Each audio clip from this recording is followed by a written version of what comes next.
দক্ষিণ কোরিয়ায় টানা কয়েক সপ্তাহের তীব্র দাবদাহে বিপর্যস্ত হয়ে পড়েছে কৃষিখাত। প্রচণ্ড গরমে কোথাও মাটির নিচেই পড়ে যাচ্ছে আলু, জমিতে নষ্ট হচ্ছে বাঁধাকপি। অতিরিক্ত তাপে আপেলের খোসা পুড়ে যায়, আবার ফেটে যায় পিচকল। কৃষকদের চোখের সামনে নষ্ট হতে যাচ্ছে মাসের পর মাসের পরিশ্রম। সবচেয়ে বেশি ক্ষতির খবর এসেছে দেশটির উত্তর পূর্বাঞ্চলীয় পার্বত্য প্রদেশ গ্যাংঅন থেকে। উত্তর কোরিয়ার সীমান্ত ঘেঁষা ইয়াঙ্গু কান্ট্রির হিয়ান এলাকায় আলু চাষ করেন কৃষক লি সাং হিয়ন। স্থানীয় সম্প্রচার মাধ্যম এসবিএসকে তিনি জানান, মাত্র এক সপ্তাহ আগেও জমি স্বাভাবিক ছিল, কিন্তু আলু তুলতে গিয়ে এখন দেখা যায় অনেক ক্ষেতেই প্রায় কিছুই অবশিষ্ট নেই।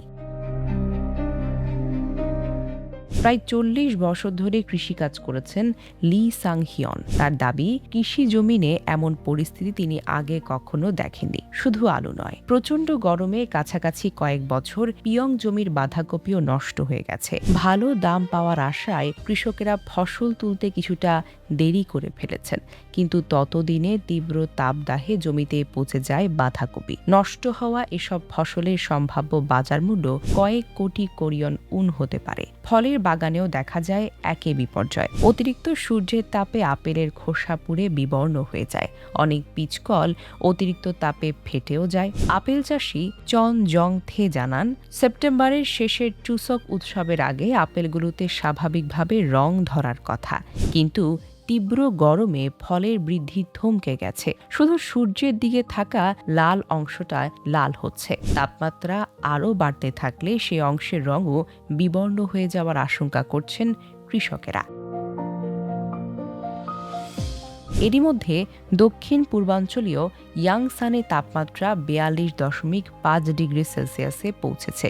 আধুনিকভাবে তাপমাত্রার রেকর্ড শুরুর পর এটি দক্ষিণ কোরিয়ার সর্বোচ্চ তাপমাত্রা হিসেবে উল্লেখ করা হয়েছে। দাবদাহে কৃষকদের অবস্থা অত্যন্ত কঠিন।